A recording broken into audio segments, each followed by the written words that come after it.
Halo, bismillahirrahmanirrahim. Assalamualaikum warahmatullahi wabarakatuh.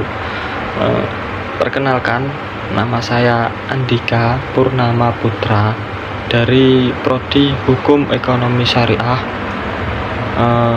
kelas 5B. Saya di sini ingin menjawab soal yang bermata kuliah Aswaja kedua yang diampu oleh Dr. Andes Haji Sofarobani LCMA. Soal yang pertama yaitu jelaskan maksud dari makam kholik dan makam makhluk.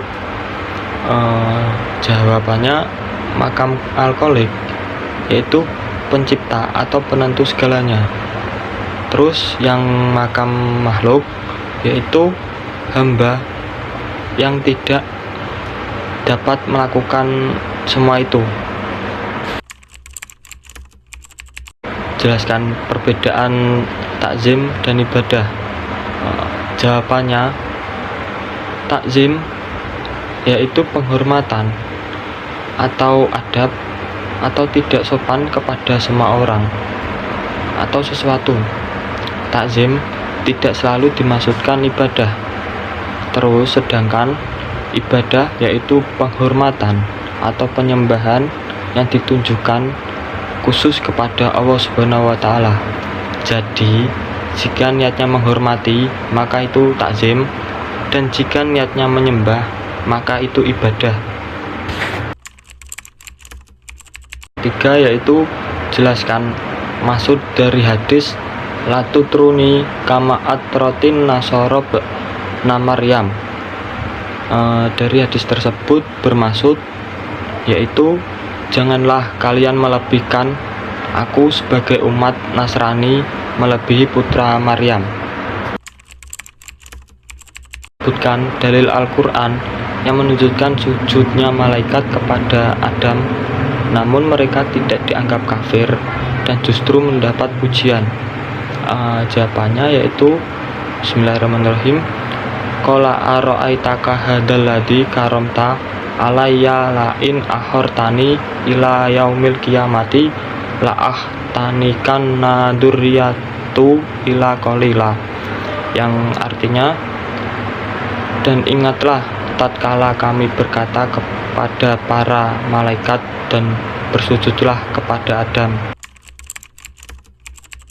Sebutkan dalil Al-Quran tentang sujudnya saudara-saudara Nabi Yusuf yang tidak menyebabkan mereka kafir. Jawabannya yaitu bismillahirrahmanirrahim.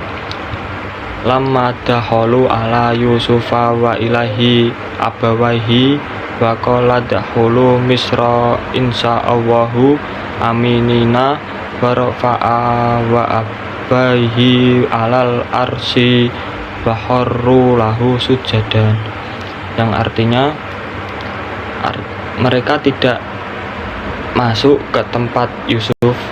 Dia merangkul dan menyiapkan tempat kedua orang tuanya seraya berkata, masuklah kamu ke negeri Mesir insya Allah dalam keadaan aman. Dan dia menaikkan kedua orang tuanya ke atas singgasana dan mereka semua bersujud kepadanya.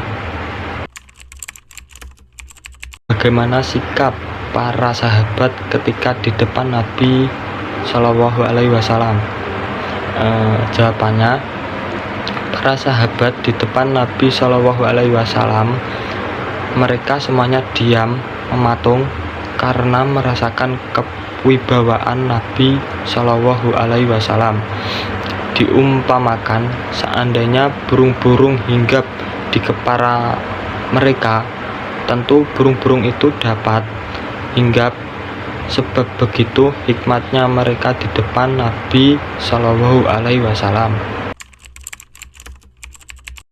Berbunyi, apakah redaksi sholawat harus persis yang diajarkan Nabi Shallallahu Alaihi Wasallam?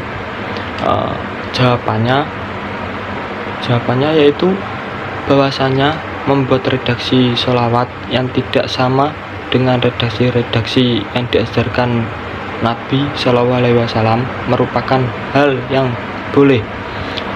Hal ini perlu kami paparkan atau perlu kita paparkan sebab ada kelompok salafi yang membid'ahkan sigot sholawat yang tidak ada dalam Al-Quran dan hadis.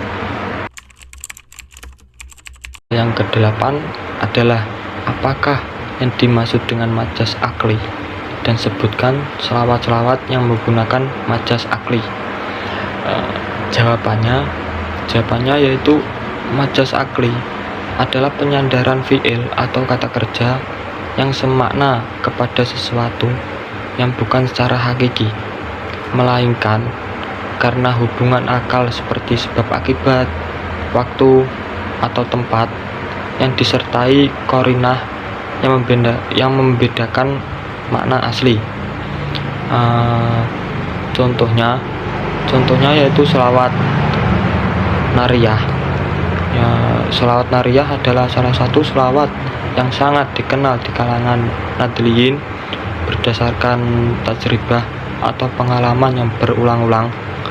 Membaca selawat ini sejumlah bilangan tertentu dapat menjadikan Allah mengabulkan harapan yang dicita-citakan dan menolak sesuatu yang tidak diinginkan.